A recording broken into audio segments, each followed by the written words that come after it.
Travel at Serbisyo Publiko, ang programang tunay na serbisyo publiko na nakaka-touch ng puso.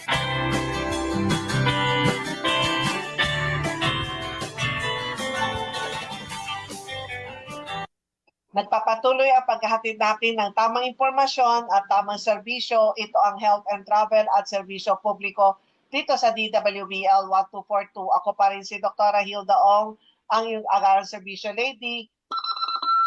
Ang Philippine Standard Time ay ganap ng 8:40 ng umaga, Puerto si Saki.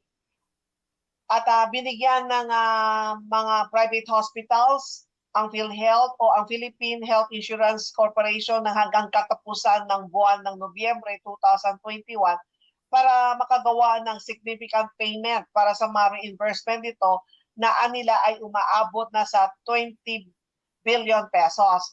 Base umano ito sa mismong pakiusap ng ahensya para hindi maputol ang serbisyo nito.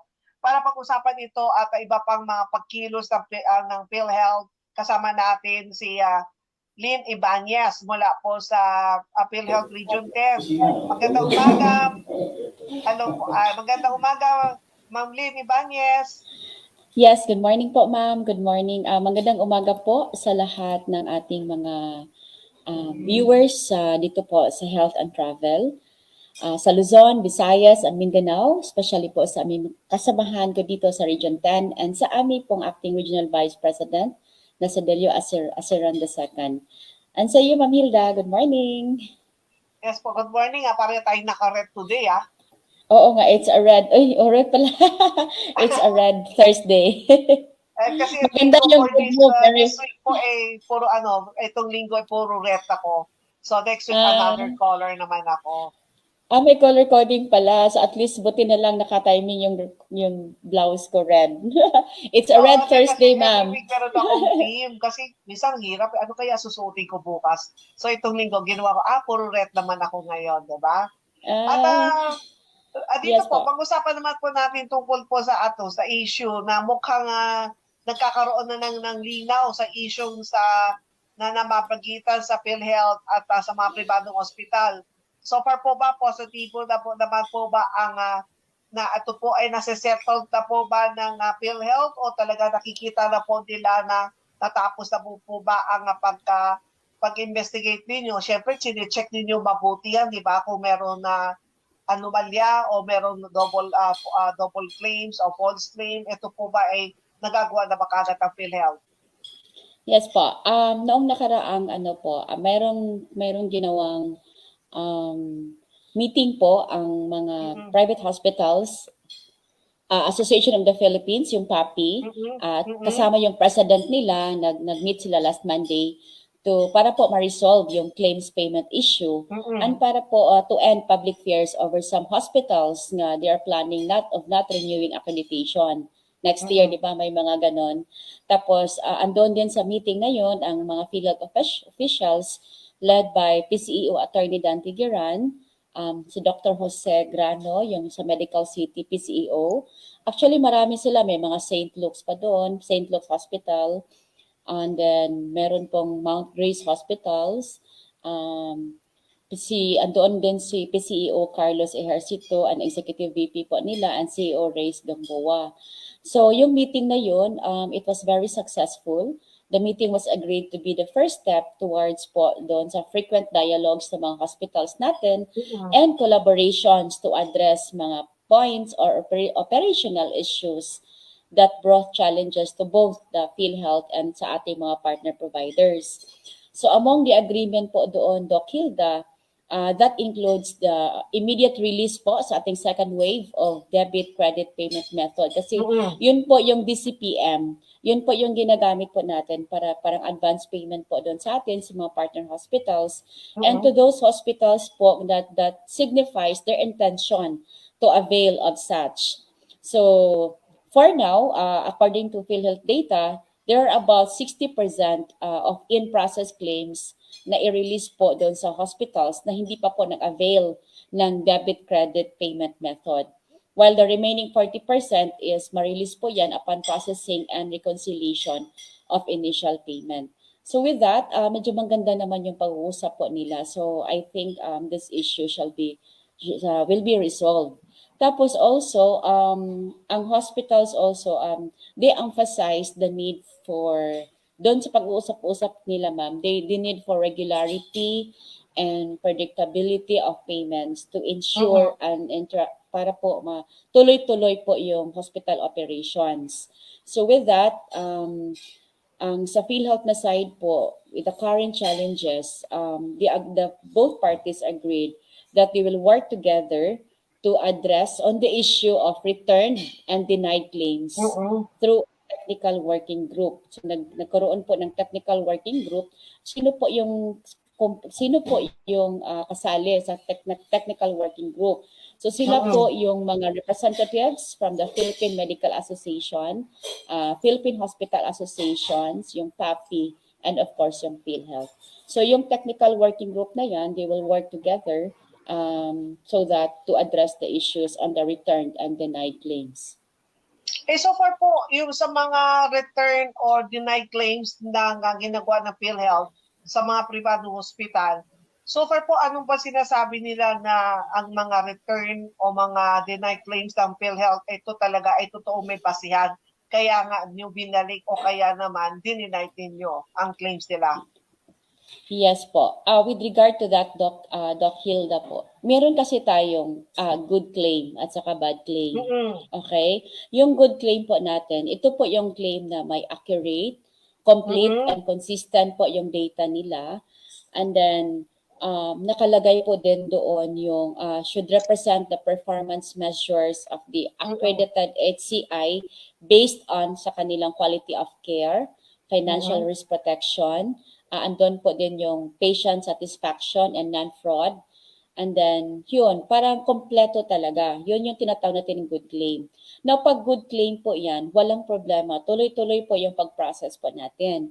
In fact, we are given 60 days, di ba? 60 days yung turnaround time in claims processing. But with the good claim, Doc Hilda, for the information po sa ating mga kababayan, it would take less than 60 days. In fact, 30 days, makukuha na natin yan. Papaprocess na yan kung good claims yon. May mga sinasabi din tayo na bad claims.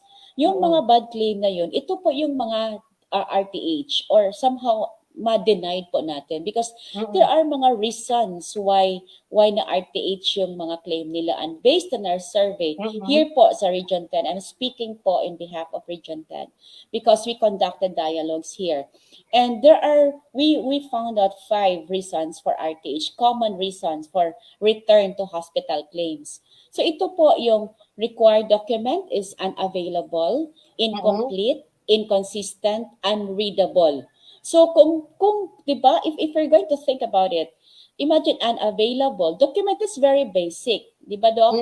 At saka incomplete. So parang it's more on the documents, and unreadable, parang grabe naman, hindi talaga mabasa yung sulat, yung mga ganun. So that's very very basic.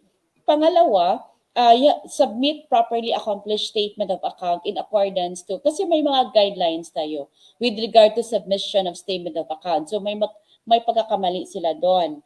Tapos pangatlo, may errors po sila in terms of filing the claim form 4. I think you know already what is claim form 4, di ba, Doc? So ito po yung ginagamit ng mga hospitals. Usually yung mga mali nila for referral to service provider to fix and refile yung mga ganon. There are also some discrepancies and mga other documents required, lacking documents. So this is our only basic, but if hindi, these are the reasons why hindi po ma-process yung claim nila. So sasabihin ng mga partners natin, very basic man yan. Yes, it's really very basic, but still we need this document so that the claims will be processed. And then kung ipaprocess namin to without that documents required, kami naman yung ma-foul, 'di ba? Kasi may POA tayo, may mga, 'di ba, may mga ano tayo, may mga audit, yung mga ganun. So we really have to be we need to be careful with regard to the documents, especially po sa claims natin. And then now, itong mga RTH po nila, Doc, if ever po hindi ito ma-comply po nila, possibility talaga ma-denied. And aside from that, hindi ito makomply, there are also reasons, there are top 5 reasons, I'm gonna share it to the public. There are also top 5 reasons why na-deny yung claim nila. Yung kanina, very, very basic, RTH yon. Ito, denied talaga. Because, isang rason, non-compliance to standard of care. Ito, denied talaga yan kasi it's non-compliance na eh.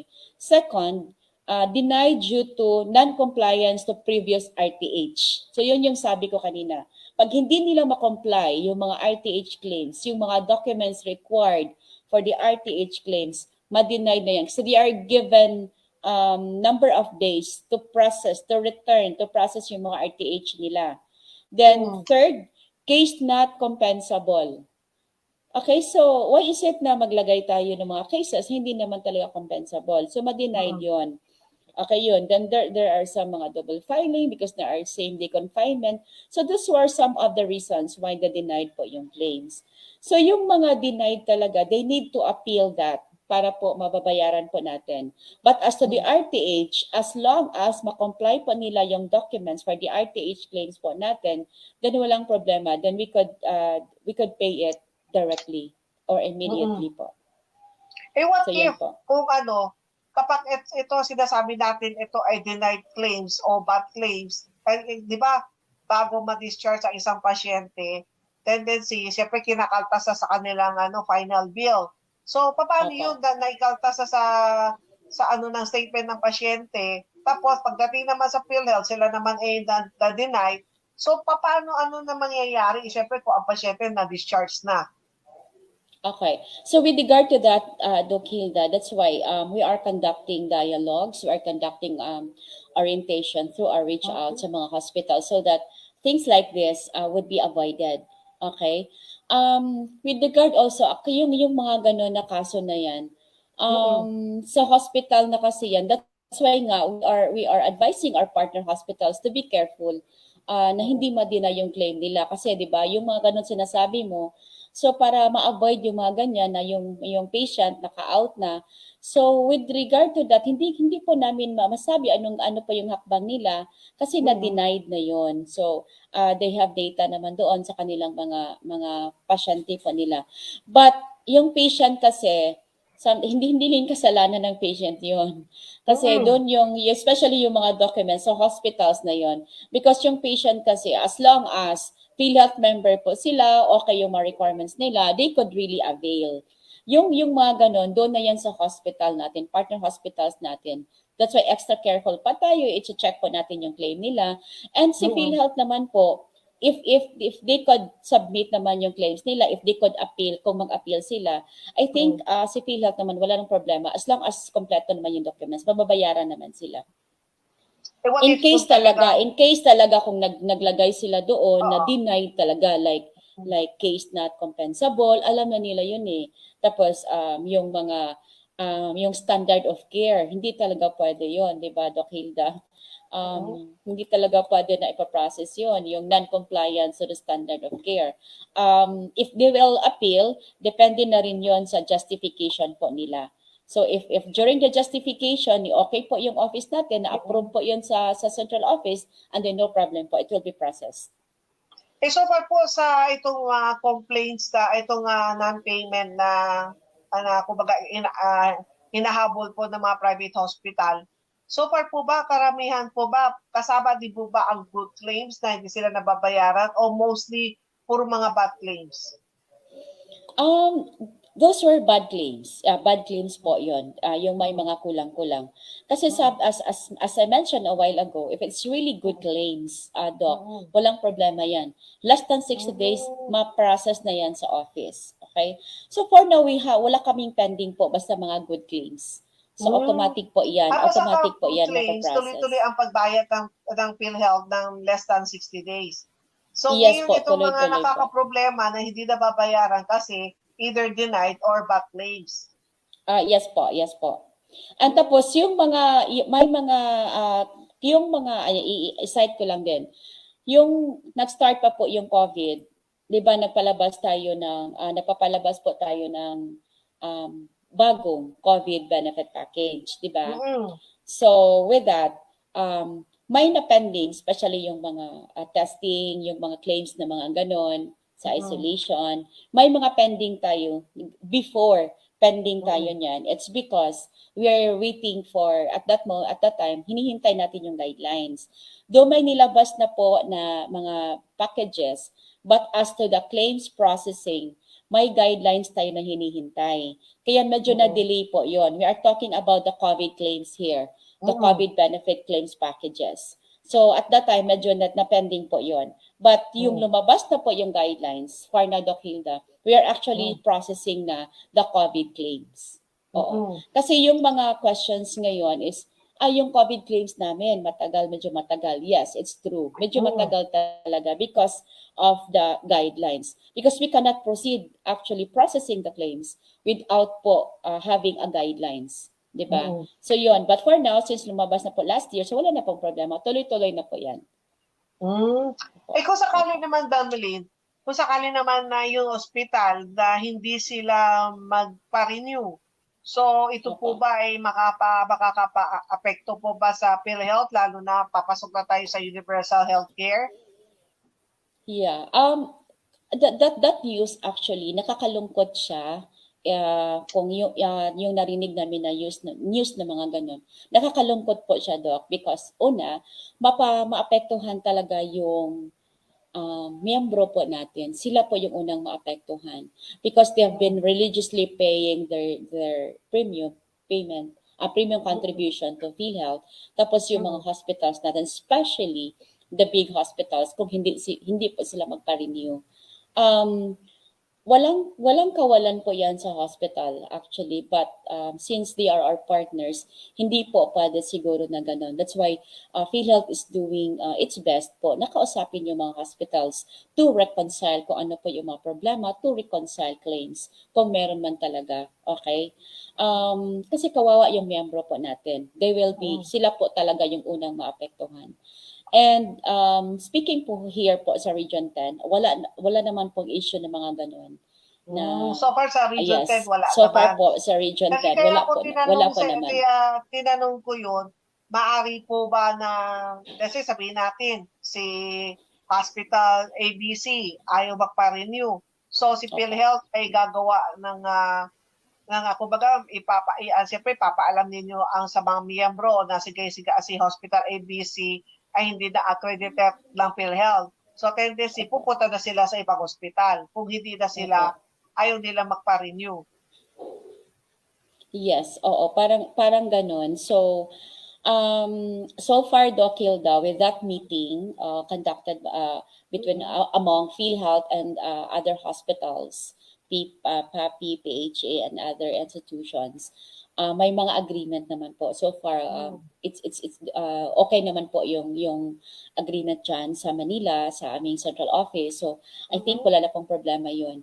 Okay, sana po hindi yan matuloy and sana po yung agreement during the meeting maano po yun. It will be complied so that wala pa na pong ganong mga issue. Because kawawa na po yung mga kababayan po natin. Kasi tatakbo talaga sila doon sa mga ibang hospitals, di ba? So yun yung sinasabi mo, tatakbo sila doon sa ibang hospitals na akreditado naman sa PhilHealth. But still, we need talaga yung partner hospitals po natin, especially yung mga tertiary levels, yung mga level 3 hospitals, because they have that complete facility. Okay? And there are also some members. Since, Ma'am Lynn, since naman na ang PhilHealth is under DOH, and then yung mga hospital naman, syempre po, ang kanilang permit ay nanggagaling din sa DOH din. So, hindi po ba mangyayari na kapag hindi kayo nagpa-renew, so tendency, ang DOH ang gagalaw na dito na baka mapektuhan din ang kanilang permit sa kanilang operation sa ospital. Siguro, yes, siguro, maapektuhan din siguro, Doc Hilda, no, kung ano, yung DOH, yung mga ganun. But sana po hindi tayo darating sa ganyan na sitwasyon. Oo, sana po hindi tayo darating sa ganyan because marami talaga yung maapektuhan. Okay?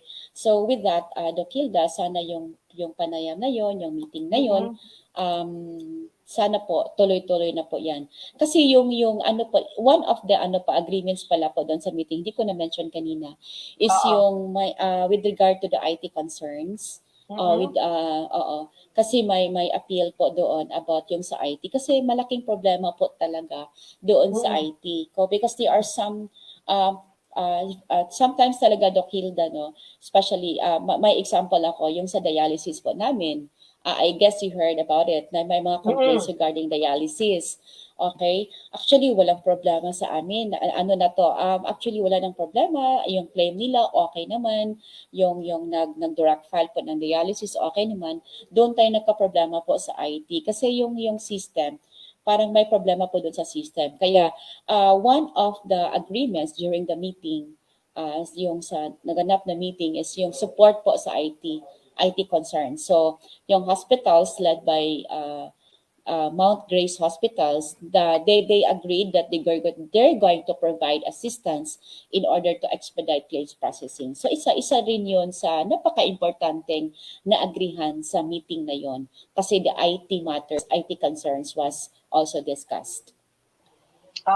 At Opo. ito siyempre maliban po sa pagbabayad sa nasabing lumulobong utang sa mga ospital, ang utang ng PhilHealth, may mga nakikita na ba solusyon ang ahensya para sa pagpasok po ng 2022 na iwasan na itong ganitong pangyayari siyempre in the future para talaga tuloy-tuloy na at siyempre para wala na tayong issue na itong mga private hospital nag-ano na sila, kumbaga nagsasabi na ay hindi na kaming magpaparenew, hindi na namin tatanggapin kapag ang pasyente hindi na nila papakalta sa kanyang hospital bill.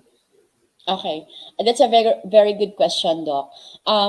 Ito po, we really need to fast track claims processing. And we need to work hand in hand with our partner hospitals, our healthcare institutions, mga partner kasi natin yan. So how are we going to do this? So aside from those agreements, yung mga DCPM, yung first is we need to fast track claims processing. Second is we need to continue our dialogues with our partner hospitals because through that dialogues, we will know what are the discrepancies and even the medical directors. Alam mo ba Doc na yung mga medical directors during our dialogue hindi nila alam ay ganun pala yung nangyari. May mga mali pala. So yun nalalaman nila o yung mga doctors nila nagkamali din pala in terms of filing claims. So with that dialogues, we could reconcile our claims and malalaman po natin what are the reasons bakit po na-deny, bakit po na-RTH yung claims nila at pagtutulungan po natin yan. So ang nagawa po nating solution is that we will conduct series of orientations sa different hospitals to address their RTH. Baka bago yung doctors nila, yung mga ganon, di ba? Yung mga ganon na mga issues. Bago yung doctors nila, they could have a new kanang in charge ba sa claims processor nila. So at least ma-orient po natin what are the proper filing. Kahit paulit-ulit gagawin natin yan. Okay, kahit paulit-ulit tayong mag-conduct ng orientations, updating sa mga hospitals to avoid RTH and denied. Now, kung maiwasan pa itong mga RTH at saka denied claims, kung good claims na po lahat, I believe tuloy-tuloy na po yan. Kasi as far as the budget is concerned, wala na pong problema eh. Kasi may budget naman talaga for claims. Yun lang yung mga documents na kailangan. Yun lang po ang dapat natin i-address. So malaking tulong po dito po sa ating mga regional offices, lahat po nationwide, na ipapatuloy po namin yung mga dialogue at saka orientation po sa ating mga partner hospitals. At alam mo Manlin, totoo po yung sinabi po ninyo na yung medical director mismo, hindi nila alam kung ano po ba ang talagang nangyayari o mga bad claims o mga denied claims na bumabalik doon sa either sa accounting department nila o sa finance department nila. Natural, hanggang doon lang eh. So hindi nila sinasabi ang totoo na ano ang nangyayari, bakit nakakaroon ng ganung problema na hindi nababayaran. So siguro may suggestion siguro dapat meron every time na meron kayong mga meetings aside from mga taga finance department o sa accounting ang kausap po ninyo, dapat I'm sure dapat kasama din ang medical director at the same time po kung ito ay private hospital, dapat yung mga top executive na makasama po ninyo para masabi po ninyo ito ang dahilan bakit bakit hindi nababayaran, bakit merong mga denied, bakit may mga bad claims. Kasi actually meron ako nakakausap na ibang ospital na hindi nila alam, ganun pala, kaya pala hindi nababayaran si ganitong pasyente. Sabi ko kasi Mm. kulang walang attachment o walang firma ng pasyente. At the same time, Opo. mali naman ang naisulat ng doktor, which is wala silang alam kasi ito ay between PhilHealth and the finance department. So, hindi po talaga ninyo alam, hindi nila alam na nalalaman na lang nila ang, let's say, ang head po ng kanilang finance o sabihin natin ang CEO nila o COO, nagugulat na lang kung bakit ang laki ng utang ng PhilHealth. Bakit di tayo binabayaran? Pero actually, hindi naman Opo. sinasabi. So siguro, dapat meron din ganyan na aside from na sa accounting, dapat pinapaalam din ninyo sa mga medical director at syempre po sa mga CEO o sa COO ng hospital. Okay, that's very good Ma'am Hilda no kanang insights kagaling sa inyo. Actually, we're doing it na po dito sa Region 10. Yung Mm-mm. kasama sa dialogue po natin, mga Mm-mm. medical directors nila, and Mm-mm. then yung sa finance department kasama din, at saka Mm-mm. yung sa admin nila. So dito po sa Yes. Region 10 kasama. In fact, yung LGU ay yung mga there was yung sa nakipag-usap po kami sa PAPI sa Lanao del Norte. Nag-join po yung nag-join po yung isang congressman doon. So Mm-mm. so parang ganun talaga yung natin kasi ganun talaga yung dialogue po natin. Dito naman sa PhilHealth naman, ang kasali Mm-mm. doon sa dialogue is yung of course si ARVP, siya talaga yung Mm-mm. nag-umpisa diyan, at saka yung finance po namin, and then Yes. yung benefit administration section.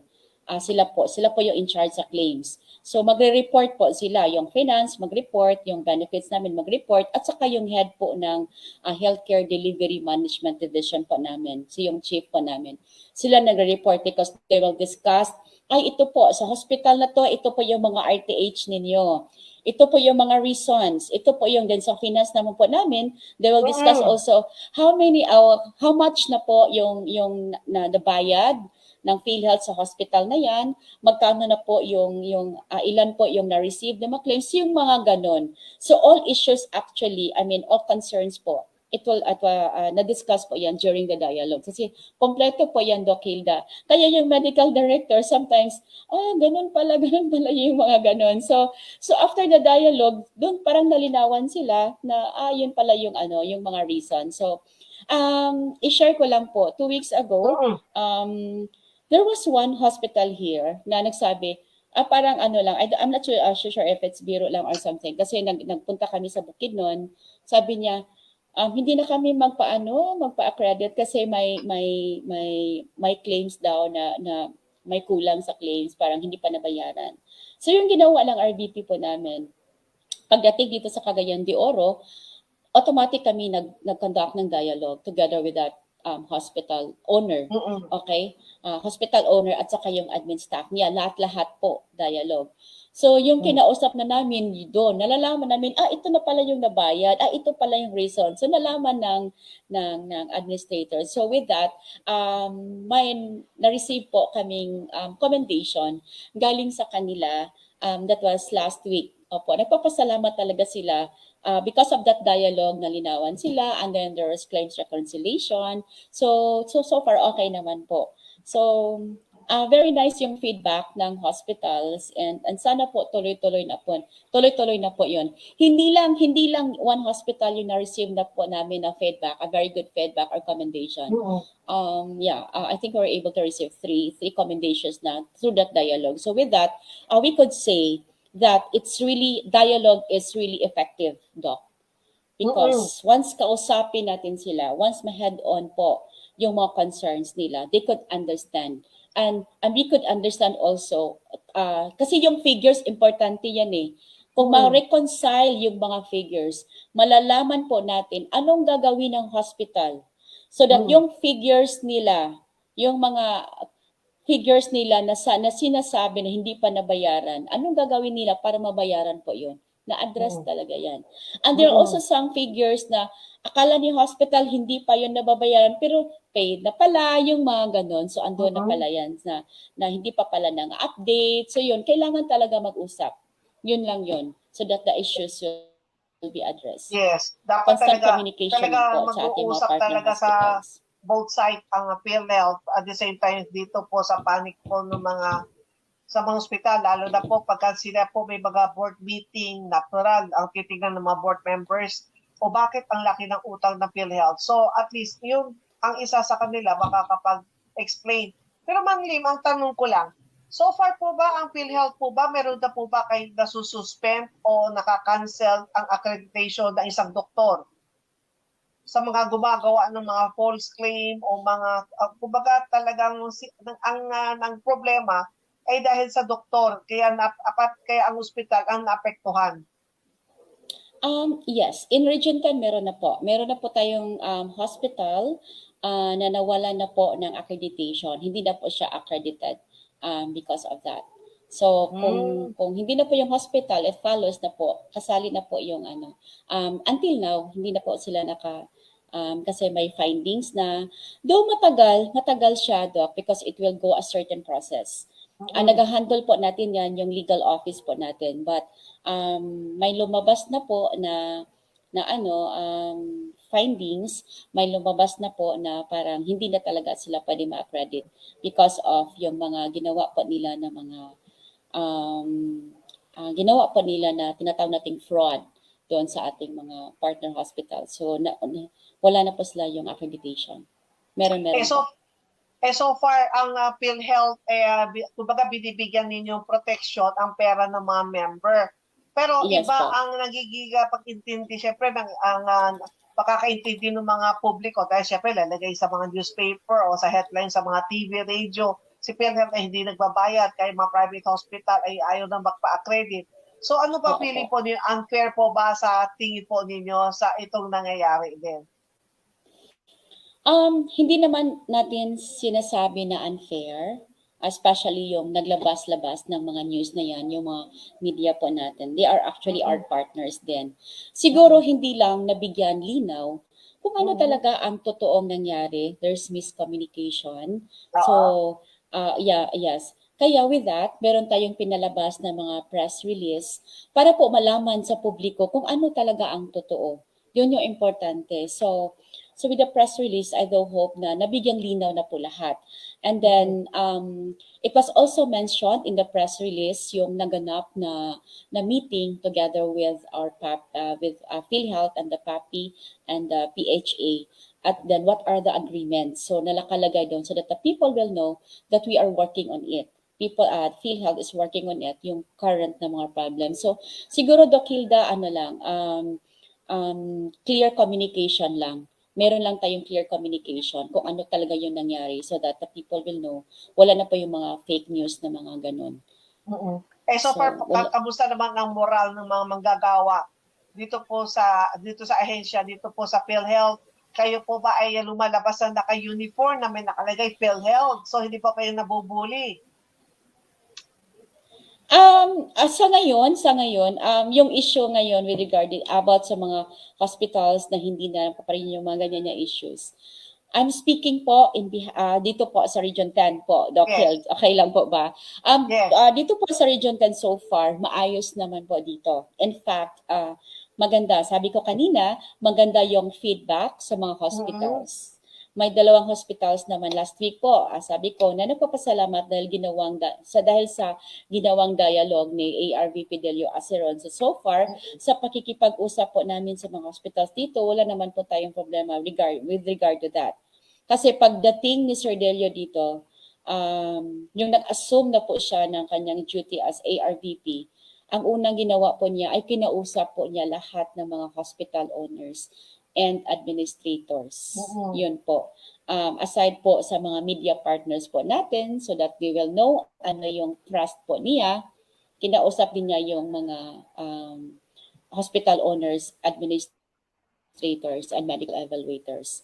Para po, I believe kasi, he believed kasi, yun talaga yung main concern, yung claims processing, 'di ba? Yung claims talaga. So yun, so far, we're doing well. In fact, nakakataas po ng moral nga dito sa Region 10 because we receive a very good feedback coming po sa aming mga partner hospitals. So, yun po, Doc. Ano ang mensahe po ninyo sa ating mga miyembro, syempre po sa mga ospital, ng mga may-ari po ng ospital na sa mga private, which is na nanonood po sila. Anong mensahe po niyo? At syempre po, batiin mo na rin ang mga nanonood sa sila Marlene Acosta, si Bam Oria, si Klaus May Lawas. Yan po, ano Yes mensahe po. po, Ma'am Lynn? Yes, to our partner hospitals, tuloy-tuloy lang po tayo sa gagawin po natin ng mga dialogues at saka orientations. And we are thankful po, especially ang aming ARVP, very thankful po sa kooperasyon na binigay po ninyo during sa ating mga dialogues at saka mga orientations. So hopefully, we could do this to all regional offices para po ma-address talaga yung mga concerns with regard to claims at saka there would be reconciliation po sa ating mga claims. And sana po yung agreements natin, agreements po between the central office and the PHA, tuloy-tuloy na po yon para po smooth po yung transaction po natin, smooth po yung operations natin with regard to claims processing. Isa pa po, Doc Hilda, may paalaala lang po kami sa publiko kasi may mga fake Facebook pages, fake blogs, fake websites that spread misinformation and an attempt to scam individuals kagaya po ng mga online fixers. Kasi libre po yung MDR natin. So all PhilHealth members, we advise you to only use the official website at www.philhealth.gov.ph for all your informational needs for records inquiry and other online services. We are also encouraging all PhilHealth members to access their PhilHealth records, pag-verify ng kanilang contribution records, and print ng kanilang own MDRs through our member portal. Kasi libre yan. Available po yan sa ating website.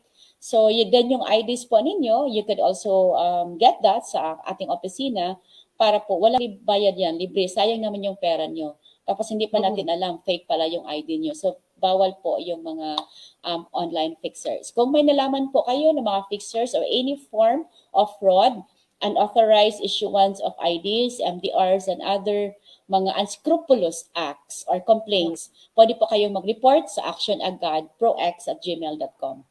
Email ad po yan ni Sir Delio po, ma'am.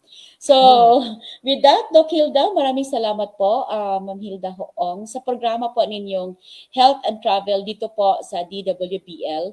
Actually, malaking tulong po ito talaga, itong programa niyo, Doc, para maipaabot sa ating mga kababayan ang program at benepisyo ng PhilHealth. Asahan po ninyo na patuloy po kaming magbibigay ng impormasyon. Aalay po kami at tutulong sa ating mga miyembro. So sa aming mga viewers na Doc Hilda, maraming salamat po. Kung meron po kayong mga tanong about sa benepisyo ng PhilHealth or any other concerns, pwede po kayo mag-click sa FB page ng PhilHealth-Pro10. Ito po ay PhilHealth-Pro10. Or kung may complaint, yun na po yung email agad, actionagad prox@gmail.com. Yes. O kung may queries po sila, ma'am, tuloy-tuloy ko na lang. Pwede silang mag-email sa philhealthandpao@gmail.com. So sa ngalan po sa aming Acting Regional Vice President na si Delio Aceron II, ito po si Merlin Hinaka Ibanez na nagsasabing ingat po kayo lahat, keep safe, as well as po kayo, Doc Hill. Yes po, maraming salamat po. Ang kasama po natin ay si Miss Lynn Ibanez po. Ayan po, at binabati ko ng magandang umaga si Marlene Acosta at si Pam Orias. Good morning po sa inyo, kay Klaus May Lawas po. Siyempre po sa ating acting regional vice president po na si Delio Aceron. At dito po, kung meron po kayong mga by the way, ma'am. Yes. Yes. Si Marlene pala, galing Bukidnon yan. From Bukidnon. Bukidnon. So, from Bukidnon po yan. So, they are watching now. Yung mga kasama natin sa Bukidnon, Usamis, Yun, they're Yan po, watching at now kasi greetings sinishare po ko. from Bukidnon headed by Romulo Jojo Lapus Jr. Opo. At kay Pau Chief Lynn Ibanez. Ayan po. Yan po. At thank you, thank you. Tayo po ay tayo po ay Okay. mag-ano na po. Sa ating ngayon ang oras po sa ating ngayon ay ganap ng 9:19 ng umaga, Kautiam sa Hudzaki. Kaya po kung kayo po may mga problema po sa PhilHealth, ingat-ingat lang po kayo. Wag po kayo basta-basta papasok po sa mga ibang website at katulad po sinabi po ni Ma'am Lynn, walang bayad po ang ID ng PhilHealth, lalo na po MDR copy. Ito po ay walang bayad din po. At kapag po wala naman kayo pinagbago sa iyong information, hindi naman nyo kailangan na lagi humingi ng bagong MDR. Pwede po ninyo i-file yan, tapos every time sa Xerox lang po ninyo. Kaya lagay po ninyo sa inyong email. Sa akin pa kami mga nasa email ko naka-folder yan eh. Para basta kung wala po kayong changes, ibig sabihin po, hindi po asay status po ninyo kung merit o naging biyudo po kayo, biyuda, kailan magpalit. O let's say, nakaroon po kayo ng karagdagan na anak po, kailan magbago. Yung mga ganong klase lang po. Kung wala naman po as is, no need po na magpa-update ng MDR kasi yun na yun. Yun na lagi ang gagamitin po ng MDR every time na kung kayo po ay magpapa-admit po sa hospital. May mga outpatient, mga procedure na marami pong na ma-avail po sa PhilHealth. Katulad po, meron pong mga nagpa-station for endoscopy. Iayusin po ninyo bago pumasok sa ospital. Kailangan papirma na po ninyo sa inyong HR o kung sino yung authorized na pumirma sa inyong PhilHealth form para pagpunta nyo sa ospital, before the procedure, ibigay na kagad sa doktor para agad-agad nakakaltas. Ganun po, malaki po ang benepisyo ang naibibigay po ng PhilHealth sa mga miyembro. So sa maliit na halaga, di ba Ma'am Lynn, 300 pesos lang. Pero once ikaw ay napasok sa hospital, yung 300, kung makakututusin, sabihin natin, lugi pa nga si PhilHealth eh. Sa RT-PCR pa lang, how much na, di ba? O tapos Yes po. dito yung mga ibang procedure na meron. At isang pasok mo, let's say kung meron ko yung papabiopsy, kasama din po yan sa deduction sa magagamit po ninyo yung PhilHealth. Kaya maraming po ang hindi nakakaintindi. At lalo na po kapag biglaan nakaroon kayo ng end-stage kidney disease, which is gayon ang pinakamarami na nagpapadialysis. How much po ang nababayaran ng PhilHealth? Magkano po ba binabayaran ng PhilHealth sa isang dialysis patient for the whole year? Yeah, yung sa dialysis po natin, Doc, it's 2,600 pesos po per session. Tapos, ngayon kasi for this year, meron tayong extension na until 100, di ba, until 144 days. If you're going to multiply that, yung 144 days times 2,600, that would be 374,400. So yun po, malaki po talaga yung makuha nila sa ating dialysis. Yan po, you see? Opo. How much lang po binabayaran po nyo in a year? 3,006. Tapos ang laki pala ang kapalit na nakukuha ninyo. 374, opo. Dialysis lang yan. What if mag-COVID, di ba? Hindi natin alam kasi. Oo. Aside from that, kapag sila po na hospital, instead, di ba, kapag sila ay nagda-dialysis at sila na-admit sa hospital, so magagamit nila din yun, kaya lang mababawasan lang yung session nila. Tama po ba yun? Kung ma-admit sila, they will be admitted. Okay, at the same time mag-dialysis. Pwede po sila makaklaim po. Then, iba kasi yung dialysis. So, iba pa rin makaklaim. Iba pa rin yung ibang case na naman. Kasi naka-package naman tayo. Yung mabawasan, you're talking about the number of days? Yes. Yung 45 days? Yes po. Opo. So, ano po, pero next year, wala pa naman tayong update kung tataas yung monthly contribution, di ba? Yes, wala pa pang update, Doc Hilda. Talagang alam na maalam. Talagang kabisado mo. Anyway, naaliw ako sa iyo. Yes, wala pa pong update so far kung i-defer ba yung 4%. Because, di ba supposedly ngayon 3.5% po tayo, Doc, sa year 2021. Now, year 2021. Since na-defer po yun, based on the law, kung basihan po natin yung UHC law po natin, by the year 2022, 4% na po yung premium rate po natin. Okay? Oo. So if wala pong lalabas na guidelines or any nga ma-defer po yung um, adjustment sa ating premium rate, talagang that would be 4%. So for now, we're still waiting for the advice from the central office. By come January na po, 2022, that would be 4%. Sana po Yes, lalabas yan early. Kung kaya tuloy ko, ba or ma-defer po ba? Kaya ko tinatanong yan, dahil November na ngayon, so meron pa kayo December, na para mag-advance payment na po kayo for the year 2022. Para kung Pwede. tumaas man, hindi kayo maapektuhan. Nasa, kumbaga 300 pa rin ang babayaran mo, 3,006. Pero for the year 2022, so kapag tumaas man, sabihin natin kung tumaas, hindi kayo sisingilin ng PhilHealth ng additional kung ano yung naitaas na 4%. Yes po. They could have advance payment naman. That's a very good suggestion, Doc. Thank you po. Pwede sila mag-advance payment. Yes, at kasi yung anak ko po, nung time na yon, ang ginawa ng anak ko, 3 years advance ang binayaran niya. Una-una, para hindi daw niya makalimutan na hindi daw siya nagbayad. At the same time, siyempre ina-avail po niya yung lumang rate para sigurado na kapag tumaas, hindi siya apektado. So, kaya nga po ang panawagan natin, November na po ngayon at meron pa tayong December, ang mas maganda, mabayaran na po niyo ng advance na for the next year, kung tumaas man o hindi po kayo apektado. At sigurado pa kayo protektado ng PhilHealth dahil kayo po ay nagbayad ng iyong monthly contribution, yung contribution nyo sa PhilHealth. At the same time po, nakatulong pa rin tayo kasi at kung nag-advance payment tayo, malaking tulong pa rin ito sa PhilHealth sa dami po ng gumagamit ng kanilang PhilHealth benefits. Opo, Kaya muli po, ako po ay magpapaalam na po dito po sa DWBL Studio. Kasama ko dati si Ma'am Lynn Ibanez dito po sa PhilHealth Region 10 at lahat po sa nanonood po sa Region 10. Magandang umaga at thank you for watching po kayong lahat. Kaya muli po, maraming salamat po. Bukas po ang makakasama po natin si Dr. Dave Gamboa at ang pag-uusapan po naman natin ay tungkol po dito sa COVID at ito kung dumami po, kung tumaas pa, kung bumababa na po talaga, na wala na po na-admit na Philippine General Hospital at sa mga cases po ng mga bata na mga lumalabas yung mga below 12 years old, ang dami talaga lumalabas. Nakikita ko mga 5 taon, 4 na taon, takbuhan, walang face mask. Yun ang magiging topic po namin bukas po. Kaya maraming salamat po sa pagsama po ninyo sa ating pang-Webes na edisyon ng programang naghahatid ng tamang impormasyon at tamang serbisyo, ang health and travel at serbisyo publiko. Siyempre kasama po natin ang PhilHealth. Kaya bukas po, magkita-kita ulit po tayo. Bye-bye po! Thank you.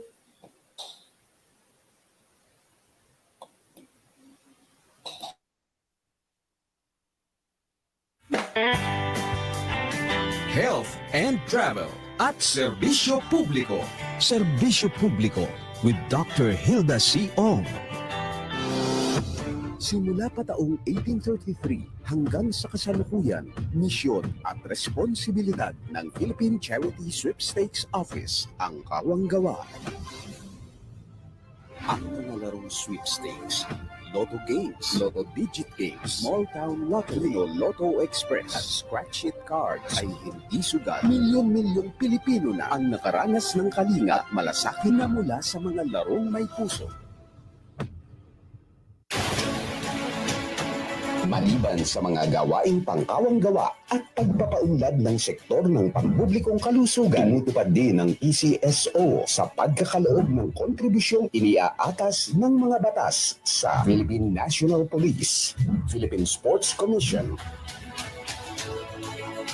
local government unit at marami pang iba. PCSO, katuwang at kaagapay sa bawat pangangailangan. So that's A for Alpha, B for Boppies. Ay, Bopis te. Lagnaw moment? Ikape mo na yan with Jim's Coffee Mix 7-in-1 plus Korean ginseng, agaricus mushroom, ganoderm, and spirulina para feeling alert at energized ka. And B for Bravo. Am I correct? Bravo! Ang lagnaw moment, going shiny moment. With Jim's Coffee Mix, may plus ka sa life. Sumali sa magkape at magkamilyon sa Jim's Coffee Raffle Promo. Ang isang entry ay dapat may kalakip na 5 sachets. Any combination ng kahit na anong The Jim's preceding Coffee products na may program expiry expresses year na 2020. only the opinions and views of its respective block timer, producer, radio